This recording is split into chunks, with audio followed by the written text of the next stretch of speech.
The exclusive home of the Utah Mammoth is on 97.5, the KSL Sports Zone.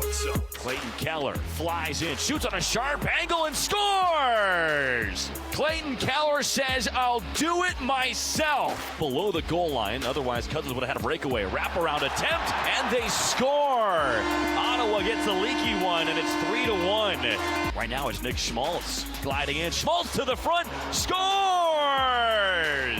A highlight reel goal for Nick Schmaltz. Puck tipped on goal, and they score. Make it 8 of their last 9 for this line. And Michael Amadio has goals in 4 straight. You're locked into JJ and Alex on 97.5, the KSL Sports Zone.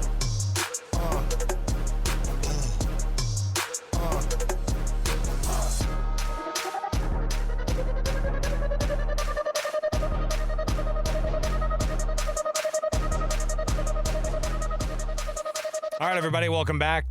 JJ and Alex, 97.5, the KSL Sports Zone. Alex, Kirry, Jeremiah Jensen calling high school games up at Ricycle Stadium, of course, over the next couple of days. The coverage, of course, he and Sly do a phenomenal job of covering these high school games all year long. And so a playoff edition of Game Night Live, though they are during the day and though they are all day long. So it's nothing to do with night during the high school football season. But what a fun time for these kids, man. They go up to Ricycle Stadium. They get out of school early. The whole community drives up in their cars, and they follow the buses up to Ricycle Stadium for 5 and 6A. It's really, really fun. So they'll have those, of course, and calling those the next couple of days. And our Football Friday will, of course, keep moving in the direction of being a regular Football Friday like it always does tomorrow. We'll just be at Kenny J's tomorrow. We'll be doing it without JJ and Sly. So there you go. Let's kick off the program here as we always do. We're anticipating a conversation with André Tourigny coming up in just momentarily here. The head coach of the Utah Mammoth joins us every week here on the program. Let's kick off the show as we always do. It is The Cut right here, top of the program. Let's get right to it. It's time for the biggest story of the day. This is what made the cut with JJ and Alex on 97.5, the KSL Sports Zone. Doug Smith brings you this portion of the program. Doug Smith, of course, an amazing selection of Kia, Subaru, Chevy, Jeep, Dodge, Ram, and now Mitsubishi. The Doug Smith family of dealerships in American Fork, Spanish Fork, and in Linden. Nobody knows cars like Doug. Man, the Mammoth needed that one last night. It was a huge moment for them. Hey, by the way, if you need to win a game in the NHL, if you're the Utah Mammoth, you just have to play the Buffalo Sabres. That was their last win before last night. Out of the last 7 matchups, they've gone 2-5, and those 5 in between the losses that they had between that Buffalo Sabres trip out east, and then now hosting Buffalo last night, and it got dicey. I mean, you heard on the intro here how it got a little bit nasty because it was 2-0. The Mammoth make it 2-1 before the end of the second period. They go into the third period up or down 2-1, and then Buffalo scores right off of the bat, and you're going, This is a tough one, man. Like this is going to be a rough night for the guys, but it ended up being a big third period for this team, and they didn't just get a win. I think they got a little bit of the monkey off of their back from. Now, again, you don't fix everything in one go, but I do think that a 5-2 win to end that 3-game losing streak and that early 2-0 deficit, that was kind of where it was the reverse of what we'd seen from this team in prior games. In that 3-game losing streak, they would be the ones that would be up 1-0 or even 2-0, and then they would just give up late goals and they couldn't respond. But this team kept shooting last night. They kept going at it, and it was a big one because I think that part of the reason why this team had been struggling is because their best goal scorers have been struggling. And that hasn't necessarily been totally fixed, but Clayton Keller got an empty netter at the end of that one to make it a 3-goal difference. But Peterka scoring on his old team, Lawson Krause getting a score, Nick Schmaltz scoring as well. And the thing that's tough is I think that we've all been sitting around waiting for more goal scoring from the big names. When I say some of these young names. Now, J.J. Peterka is a guy that we have been waiting to see a bunch of goals scored, but it has been a pretty bad drought for Dylan Guenther, and that's something that I'm interested in hearing from Bear about is what to expect out of their star young guys who have been slumping, and how you get a team out of those type of slumps. But you've got, I think, over the past 7 games, you've had 1 point, 1 goal from Dylan Guenther in that stretch. He's been goalless, I think, out of the past 4 games, and it's not really something that you were expecting out of some of these younger guys. But even Logan Cooley, I mean, the shots are coming, and they're just hitting right in the middle of the chest of these goalkeepers, and it was just a matter of time, I think, last night until those goals started to go in, and they did. But man, I was happy to see Veggie having a good night, and I was glad to see that they were able to get some more goals. But again, this has been the opposite problem of what this team has had over the past 5 games. Winning last night 5-2. Before that, it was them who would score early, and then they give up a lot of late, slew of goals. And last night, it was Utah turning the script on Buffalo. And we've got, of course, our weekly conversation to be able to clarify some of these things, because I'm just a new hockey fan dope over here. And so Coach Bear Tourigny is going to help us out. Right now, let's get to it. Your exclusive radio home of the Utah Mammoth is right here on 97.5, the KSL Sports Zone. Now it's time to hear from the head coach of the Mammoth, André Tourigny. Bear Tourigny joining us as he does on a weekly basis. And Bear, it's just me by my lonesome today. JJ's up calling some high school playoff games up at Rice-Eccles Stadium. But before we get into the hockey, I was at the Jazz game on Monday night, and I saw one Bear Tourigny courtside. Now you still had that stern look on your face, like you were coaching that Jazz game. Did you have some fun at least? You didn't have to coach a game for once; you got to watch one. Exactly, that was fun. Honestly, the Jazz played really well for the first half. I think that was a really good game, but obviously they played against a really good team, so it is what it is. But we had a little bump on the road when I was traveling, so we end up having a little bit of a trouble in our traveling. So we end up arriving only late on Monday. So we arrived right for the game. Do you enjoy watching those? Like, can you kind of have that moment of relaxation, or is it like watching another professional sport? It kind of makes you anxious as a coach yourself, or can you relax and enjoy it? Well, you know what? I'm not a guy who's familiar with basketball, so I try to learn as much as I can, and I've always been a guy who's tried to study other sports and how they play and what's the chemistry between player and system and stuff like that. So I enjoy trying to learn from other sports. Have you ever had a conversation with Jazz's head coach, Will Hardy? Oh, yeah. Yeah, we had a few about chemistry, team culture, and different stuff like that. But I think, obviously, their practice facility will come just in the same building than ours. So I expect to have even more connection, more time to a little bit spend time with Will. Coach, congrats on the win last night. That was a big one for you guys. Is it? Yeah. I think from the fan perspective, people watching this thing, and from the media side, when we start talking about this team struggling on the road, being able to get a game back like last night, how big is it for you guys in that locker room? It's huge. It's huge. We were playing well, and we didn't get reward for it for a little while. So for sure, the stress was there. But seeing how the guy fought and how we found a way to win that game, I think that was huge. So really happy for the boys. Really happy for the response for sure. When you have a guy, and I'm bringing up Dylan Guenther because he's had kind of a slump, and guys go through that. It doesn't matter how good you are, or it happens different times of the year. When you go through a moment where you're expected to be a goal scorer, and he's got 1 goal, I think, in the past 7 games, and obviously he feels that more than anybody else does. How do you assist him as a coach? Like, what's your philosophy on approaching that? Do you look at it and say, hey, you got to shoot more, or do you say, hey, stop shooting? We're going to take some minutes away from you here, or how do you approach that? Because you want your shooters to score, and the only way that happens is if they keep shooting. Yeah, absolutely, and he took a few good shots yesterday. Really good shot, actually. So really happy, and really happy about the way he worked lately. He's playing really well. He's just could not connect, but it will come. It will come.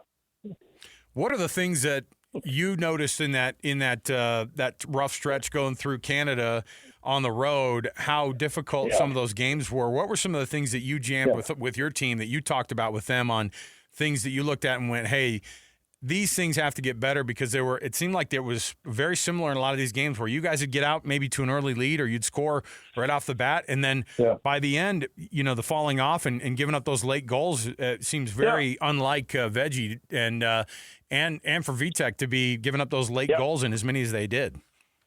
Absolutely. I think you're right. But, it's not something you want to go through, but at the same time, you learn a lot when you're going through, because if you look at those games, we were really playing well for a long stretch, but for whatever reason, we're ending up trailing in the game, trailing by one. But we had the momentum in the game. We were dominating the opponent on shot scoring chance and stuff like that. But because it was not going the way we wanted, we were getting out of our system and structure a little bit and forcing play.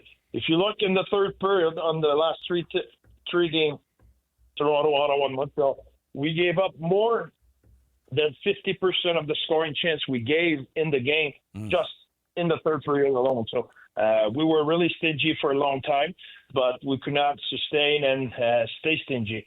So I think that was a big lesson for us. We need to, even when we push offensively and you want to create offense, you need to stay with it and stay patient defensively. And I think it was good for us to go through that, and we will be better for it.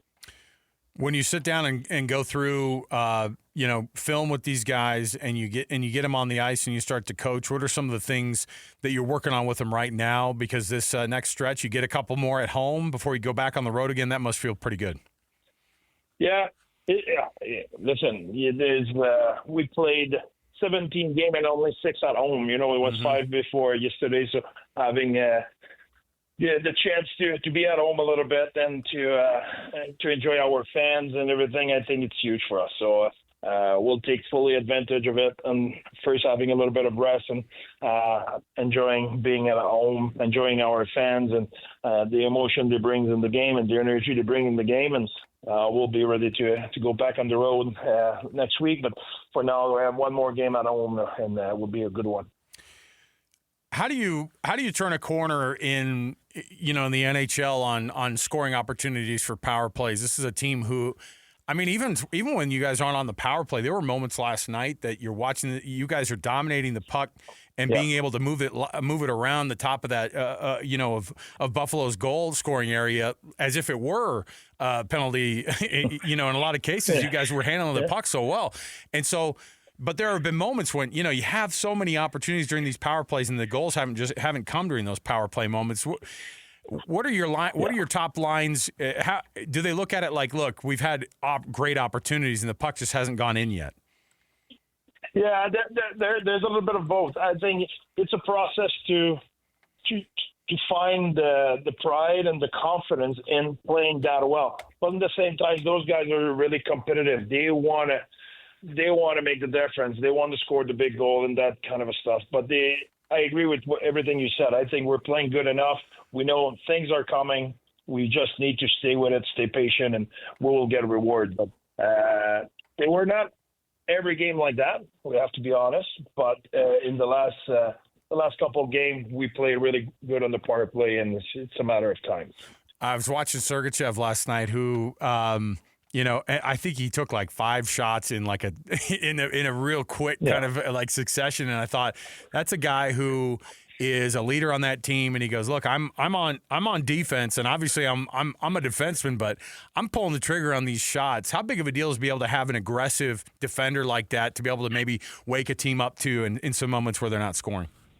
But now in our day and age, it's an offense at 5 and it's a defense at 5. It's not.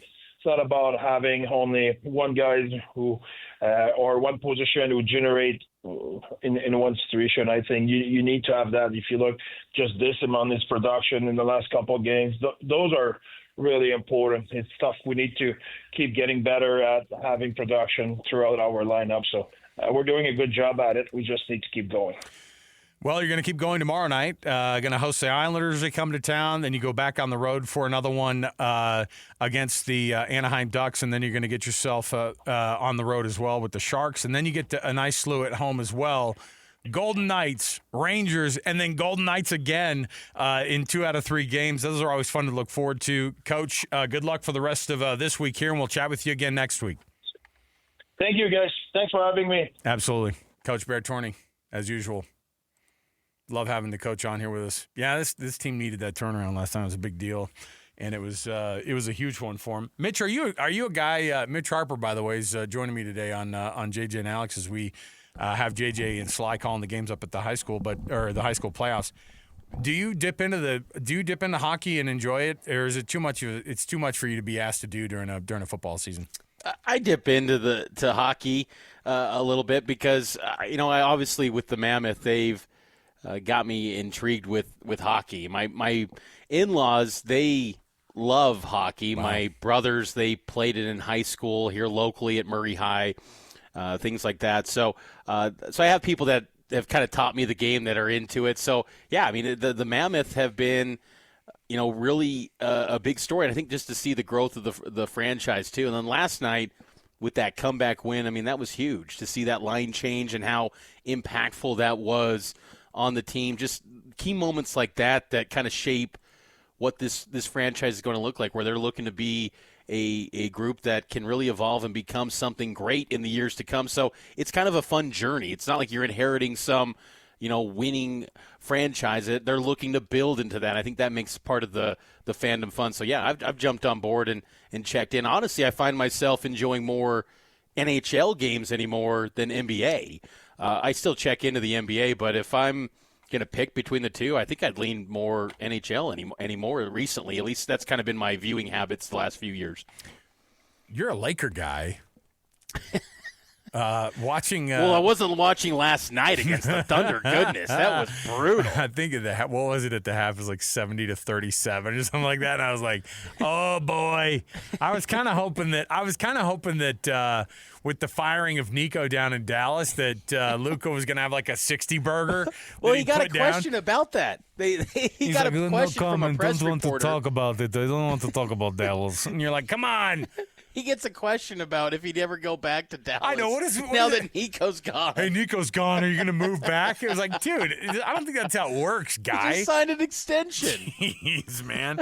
And by the way, Michael Finley, who's going to be running the team, is the guy who took your beer away from when you were just trying to have a good time. Exactly. In the locker room, That's the guy that's probably the biggest problem. I know.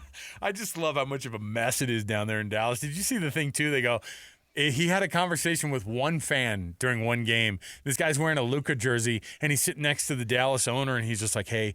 And it was a kid who apparently was apologizing for flipping off the owner. And so he went down. His dad made him go down and apologize to the owner, and the owner's like, hey, pull up a chair here during the pregame. And they started chatting, and he's like, yeah, man, I'm a concerned fan. And then the guy goes, you know what? I'm going to do something about it. And he fired Nico the next day. They're like, did a conversation with a 19-year-old fan lead the owner to fire Nico? I thought, man, we are in a weird spot. But you're right. It's like, maybe it's not a good time to dip into the Lakers or the Jazz this year if you're a fan. If I was that 19-year-old, I would say that story all the time when I'm like breaking the ice with people. Like, yeah, I'm the guy that ultimately got GM You should thank me. I got Nico fired. If you want me to work for your organization, I'm available. Check out my LinkedIn. Even if it didn't happen, I would tell that story forever. My LinkedIn page would just have a picture of me having a thoughtful conversation with the owner, and it would just say underneath it, that time that I was able to move mountains and get a GM in the NBA fired because of my thoughtful processes of how to approach a sports franchise. I'm available. And then, like, every 5 years, you celebrate that anniversry of that moment. Yeah, 5-year anniversary of getting Nico fired. Oh, my goodness. Thank you so much. Look, a lot of grumpy ladies who are, like, throwing out the blank you Nicos on their social media pages.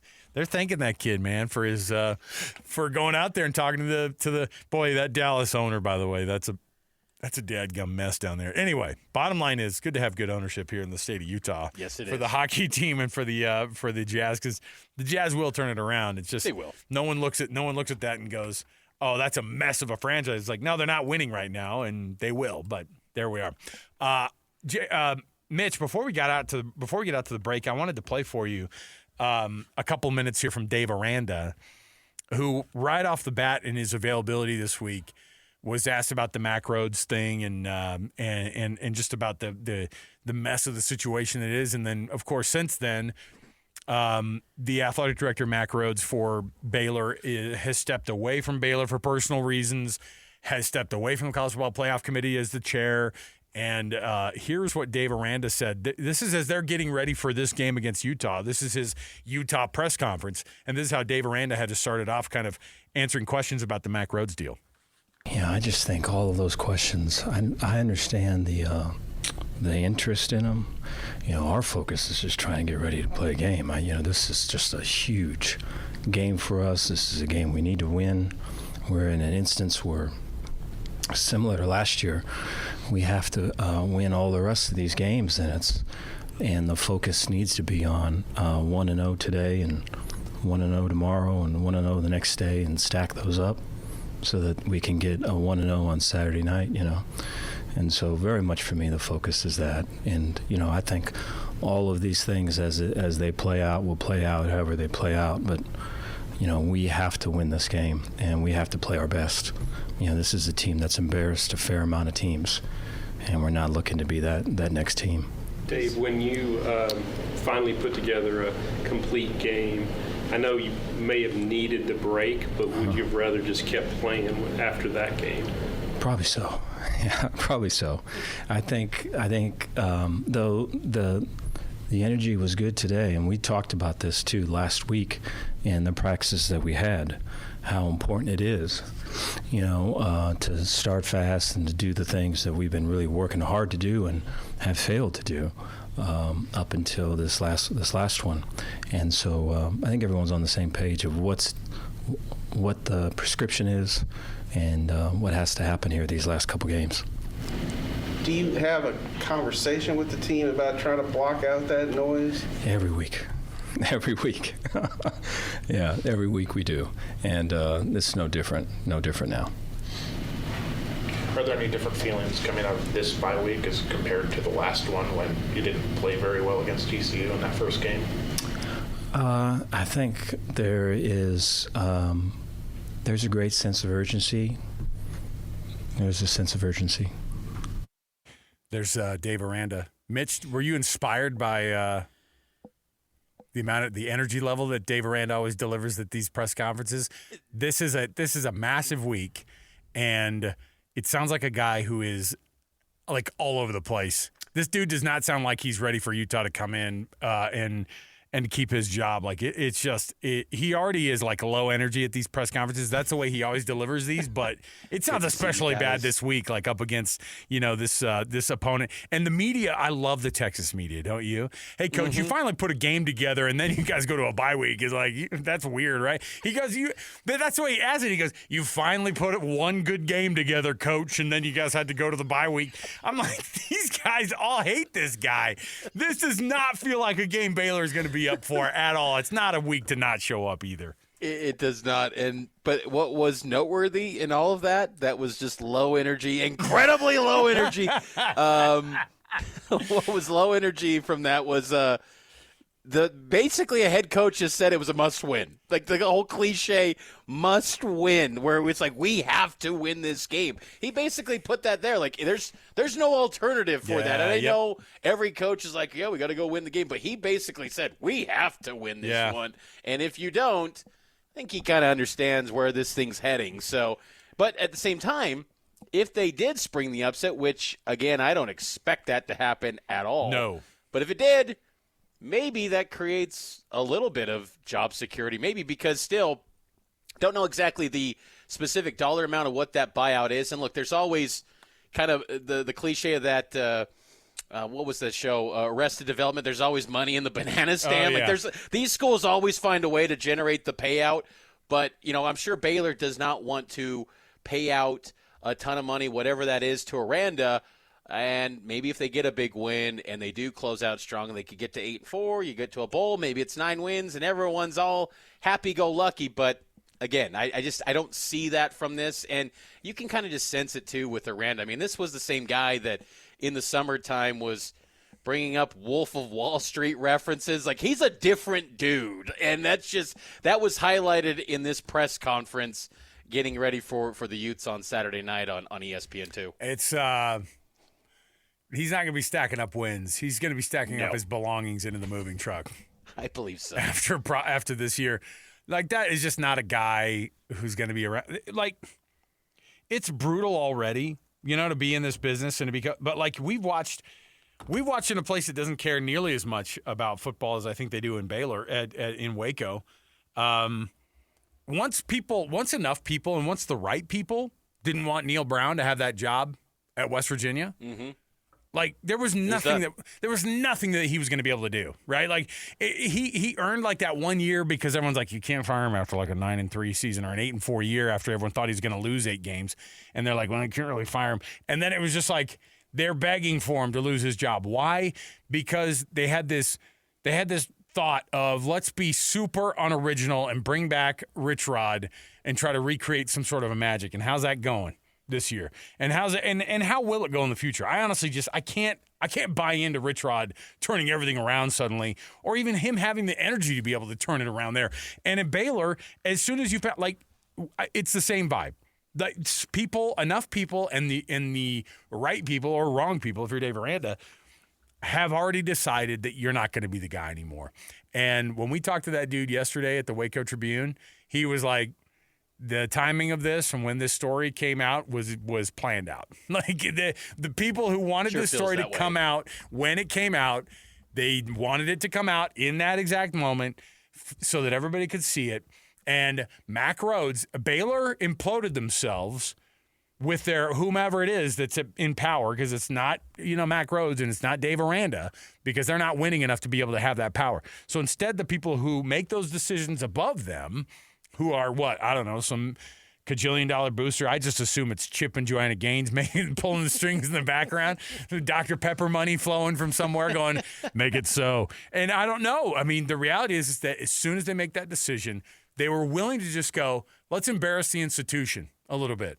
By the way, Baylor does not need embarrassment as an institution. No. This has been a place that has been a freaking disaster from a marketing and PR standpoint, and from just a good person standpoint. They're missing on that. And so having this come out, somebody decided, you know what, we're going to blow up this guy's personal life because that's going to be the best thing for us to be able to get Dave Aranda out of here, because they're buddies, and let's just go for a 2-for-1. And we'll get him out of there, and we'll get Dave Aranda out of there, and we'll go through some pain for a minute, just for the sake of being able to get it back. And then somebody's sitting in the back going, those freaking Texas Tech guys, if they can do it, we can do it. I guarantee it. Those are conversations that they're having. That's what's happening. And guess what? Here's how does this sound, Alex? 2026 BYU analyst Dave Aranda working with his old buddy Gary Anderson. How about that? He brought up Gary Anderson in the press conference. He's like, hey, I'm just saying. I know. He goes, I'm pretty familiar with that. I'm pretty familiar with that defense. It's like, geez, are you reading an erotic football novel? What's going on right now? I didn't really think it's been a great. Don't send me to break off of that. Come on, let me get through my audiobook reading, Napolis. Come on. Hey, I just think that their defense does some special things. It's like gross, dude. They get those our 1st and 12. Extremely low energy. The imaging. Oh my goodness. Okay, we got to take a break. We'll come back. We've got more around the corner. We've got tons to still jam about. When we do come back, we've got our NFL Blitz. We've got some NFL stuff to talk about. There's a big game tonight between the the Jets and the Patriots. The upstart Patriots. Look at that. We'll talk NFL next. We'll also bring you our weekly winner of our Hercules Hero of the Week award. Stay here, 97.5, the KSL Sports Zone. All the latest news and notes from the league and the locals in the NFL. JJ and Alex bring you the NFL Blitz on 97.5, the KSL Sports Zone.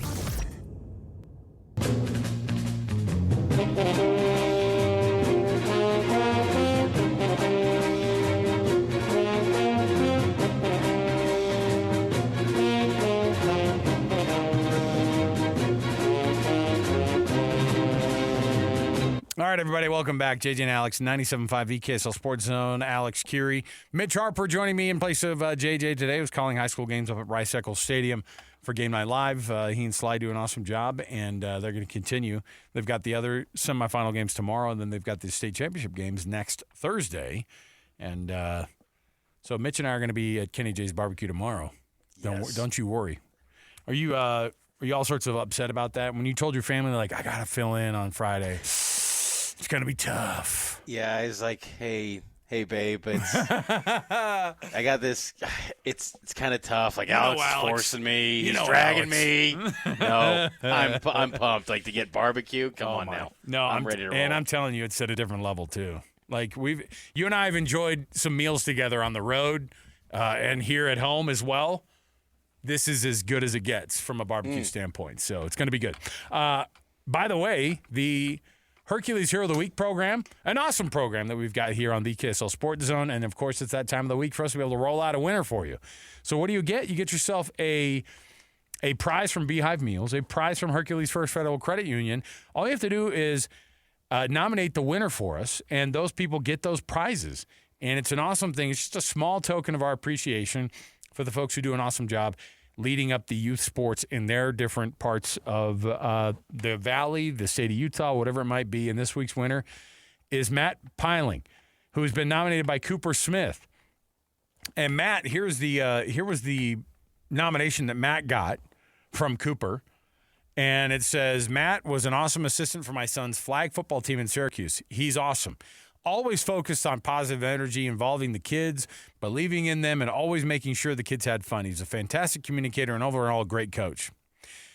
But the reason he deserves to win this award is that early in the season, our team wasn't able to get team pictures taken because of the jerseys weren't delivered on time. So Matt went out individually, found a photographer friend to volunteer his time and said, hey, can you take these pictures? His friend took both the action photos and the team photos for the kids.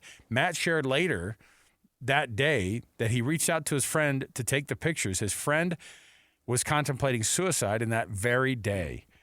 And through Matt's actions for the team, he unknowingly saved a life. That's not just Hercules Hero. That is a hero. So congratulations to Matt, who did an awesome job. Well deserved. Yeah, I mean, that's a cool thing.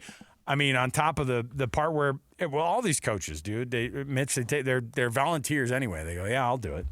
And I can't do it. I can't volunteer to coach my kids' teams. It's just, it's just not good timing. I'm never going to be able to make a practice, in the afternoon. And so I rely on a lot of other people to do it for us. And so it's people like Matt Piling and Cooper Smith. We appreciate your nomination. So well-deserving for Matt. And your Hercules Hero of the Week, all you have to do is just nominate a Hercules Hero by just going to kslsports.com/contest and then roll those out. And we read a winner off every Thursday. Fire that NFL music back up again, Annapolis. Here we go. Yes, Jets, Patriots. I keep going on this kick about how bad these Thursday night games are, Mitch, and tonight feels like it's going to be no different. But the thing is, we might see a quarterback establish himself as the MVP tonight, Drake May. Oh, well, you settle down. Come on now, you're not buying the hype? I think they're 8-2. They look awesome. The Patriots are back. I think comeback player of the year is the kind of thing that a guy like Drake May might deserve. Like, you don't speak in hushed tones about people like Drake May for the MVP. I mean, come on. There's no dang way. Now, I will say the Patriots are overachieving, but Alex Annapolis is L.A. Rams, and the old guy they have at quarterback, Matthew Stafford, who leads the league in touchdowns, probably has something to say about it. Yeah, listen, he is, man. I know, but it's just still the old guy. I know, the old man Stafford. What's wild is like he's my age. I know, it's terrible. These guys are like this old guy, and he's like 4 years younger than me or 5 years younger than me. I'm like, oh, shoot. He's in his 30s still. Dang it. No, but what's interesting about this matchup is, I mean, the AFC East has just turned into an absolute wasteland, and the Jets have just turned into an absolute dumpster fire. They continue to be that. And so when you have these games like tonight, I can't get that excited for them. However, I'm a freaking sucker, and so I'll have it on at my house. So there you go. Oh, yeah. Do you know all these report cards that come out on the NFL and they go, hey, who had the worst daycare for the kids? The NFLPA has the Chiefs are an F-, but man, they got a great football team, but they don't feed their team. You know, they'll have like rats in the locker room as Bengals reported. are always low. Yeah, so like these teams get these awful grades. And well, the NFL has now filed a grievance against the NFLPA. It's like, will you stop freaking doing these report cards? And obviously the NFL is doing this because who's asking them to file the grievance? If it's the NFL filing the grievance, who's asking them to file it? The freaking owners of the teams. Yes. They don't want this stuff coming out that their weight room is rusty and smells like a sandwich, and they don't want this stuff coming out, which means if you're the NFLPA, you have to push to keep these report cards coming because guess what?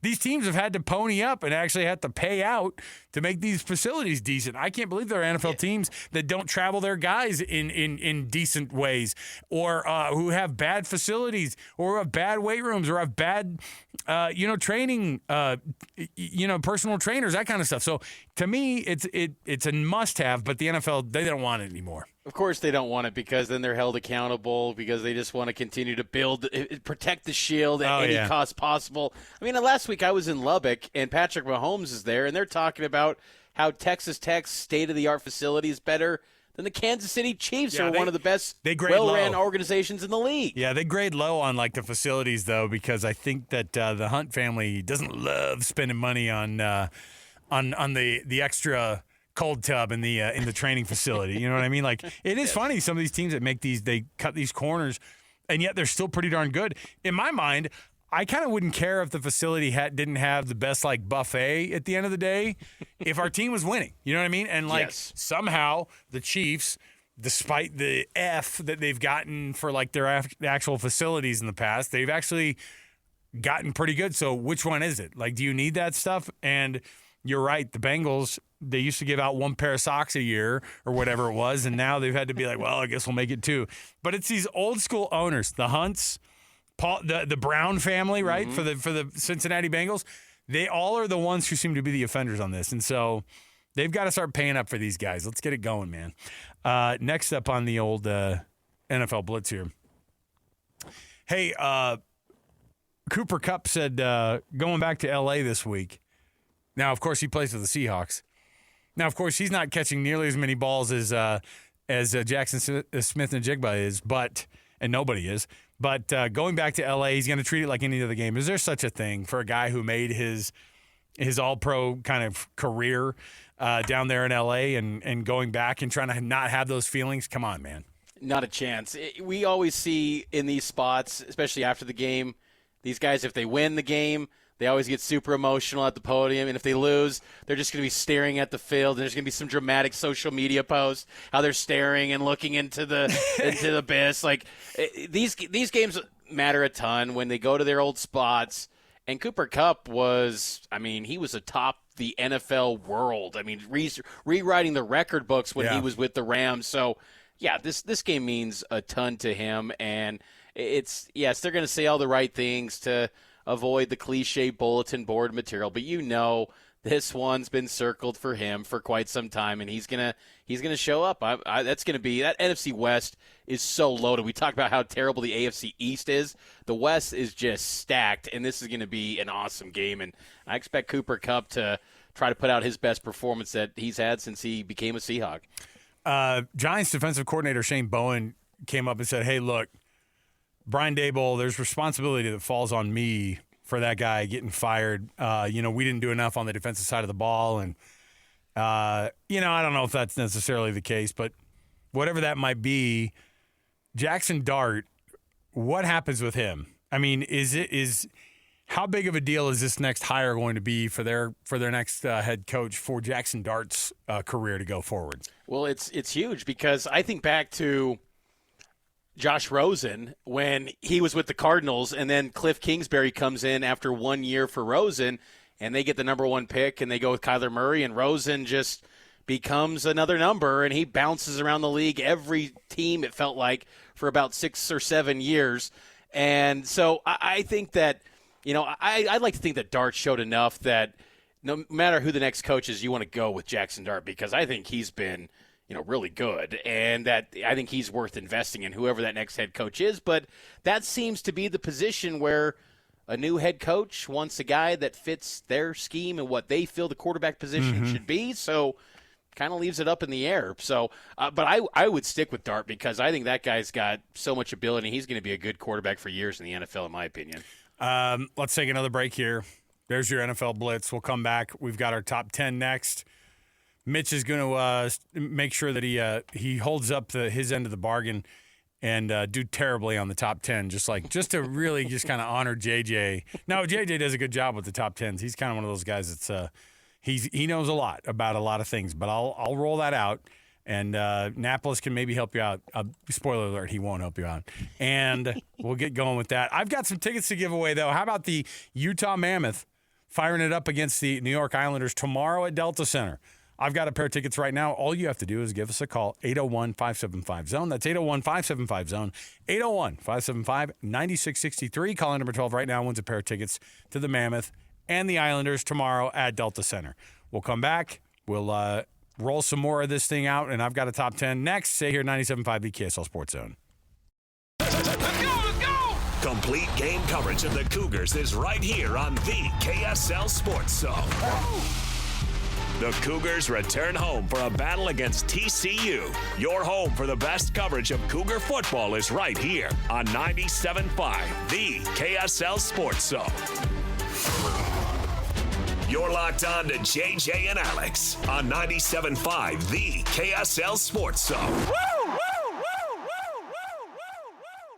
Welcome back, JJ and Alex, 97.5, the KSL Sports Zone. Some yacht rock. This was highly requested by Mitch Harper, who's hosting today with me. He said, I'll only do it if I get Doobie Brothers at least in one break coming back. Your wish is our command, Mitch. There you go, brother. Don't act like you're not a Doobie Brothers fan. Come on. Let's get this thing going, man. All right, I've got a quick top 10 here for you. Now, okay. I was looking at the and don't cheat, okay? This is on your honor here, okay? Yes. And I know it's a shocker, but a few weeks ago we had Sam Farnsworth come in. Do you remember Sam? Napolis? Sam is doing the top 10 with us. He listens to the show like all the time. He dips in constantly. He's like, oh, dude, oh, man, JJ sucked at that top 10. Well, Sam comes in here and does the top 10. It was pretty straightforward. It was like, oh, yeah, it was like Halloween. And so it was like the top 10 candy by pound, or something like that Americans voted on. And he's going through, and he's looking straight at his computer screen next to me here in the studio, and he's like, oh. Oh, my God. And I was like, hold on. And he goes, oh, no, I looked at it for like a second. Hold on. And he shuts it, and I was like, Sam, you freaking dirty cheater. You know what I mean? So I've got in front of me a NFL mock draft. Okay. And this is for 2026. This is as it currently sits. All right. And if you can throw, I would say that the over/under here is if you get 3.5 of the top 10, 4.5 of the top 10, I think you're doing pretty darn good. Of course, my computer's starting to fart out on me, but hold on a minute. Here we go. The most recent NFL mock draft according to ESPN. Okay. So I've got it here in front of me. So without peeking, give me at least a few of the top 10 here. On your mark, get set, go. How about Spencer Fano, Utah? Ding. Okay, let's go with at Indiana, his quarterback, Mendoza. There you go. Ding. Okay. Now, which one? You have to be specific because his brother's the backup. I'm just kidding. It's Fernando. Fernando, yeah. Yes. David Bailey, Texas Tech. Ooh, let me look. Okay. Just outside of it. I'm trying to think. Can't be Cade Klubnik, Clemson. He's faded completely, right? There's no way he's on there. I need you yeah, keep going. I'm trying to think of the defensive guy at Ohio State. What's his name? Caleb Downs. Caleb Downs. Ding. What were you going to say, Napolis? You had one. Oh, it's Caleb Downs? Okay, yeah, you both cheated. Yeah, that's fine. Bailey's not on there? I'm surprised by that. 12 on this mock draft, 12. I'm trying to think of other quarterbacks right now because it feels like all of them have just completely struggled this year. You're right. Is Dante Moore on there? Ding! Dante Okay, Moore yeah, from Oregon. Oregon. Lenora Sellers, South Carolina. Hey, ding! You snuck in Lenora Sellers. I'll give it to you even though the time is up. He's kind of been one of those guys that even though South Carolina's been underwhelming, that the scouts seem to like. But you know what I love is who they have him going to, number 9 overall. Is Lloyd in there? The Raiders. The Raiders. Hey, you're a Raiders guy. Yeah. Man, So, Raiders are up there at Rice Eccles. They got all the branding and sponsorship with the Utah High School, sure. but. Yeah, no, that's I love the draft. So when you said this was like right up your wheelhouse. I'm listening to podcasts. Oh, yeah. I love draft talk. So they got Peter Woods out of Clemson. He's one of those defensive tackles that's just phenomenal out of Clemson. They have a couple of guys. Lenora Sellers at 9, Spencer Fano at 8. How about Jordan Tyson? Jordan Tyson, yeah, to the New York Giants. By the way, what a gift that would be to Jackson Dart. 6 is Arvell Reese out of Ohio State, another linebacker. Caleb Downs, you got at 5, going to the Dolphins. Keldrick Falk, the edge rusher out of Auburn. Dante Moore, 3rd to the Cleveland Browns. They've got him going to the Cleveland Browns. And then, of course, the edge rusher out of Miami. This is the guy who gets as much, probably the most attention is Bain. Ruben Bain. Bain Jr. So there you go. And then number 1 is Fernando Mendoza. Can you freaking believe that? Going to the New York Jets. Good luck, Fernando. Have fun, buddy. That's not going to bode well. Like he just won't work if he goes to the Jets. He can go anywhere else and maybe be successful. When he goes to the Jets, it's not going to work. Just think, when you get drafted by the Jets, you start thinking about what that second team is going to look like for you. Who's going to pick me up in that? And what's great is guys have now pulled out of like a career tailspin and have gotten better, and that bodes well. Guys like Sam Darnold, guys like Baker Mayfield, who've like reinvented themselves, that has been huge for the secondary quarterback market, guys who want to get a second chance, because those things didn't exist before. Like the guys getting second and third chances never happened. And now my guy Sam Darnold is on his way to rebuilding another franchise 2 years in a row after doing it at the Vikings last year. So there you go. We'll take a break. We'll come back when we return. Mitch, we're going to talk to Jeremy Clark, covers TCU football for the Horned Frog Blitz, and we'll talk to him about the Horned Frogs coming to Provo this weekend. More to go right around the corner. Stay with us, 97.5, the KSL Sports Zone.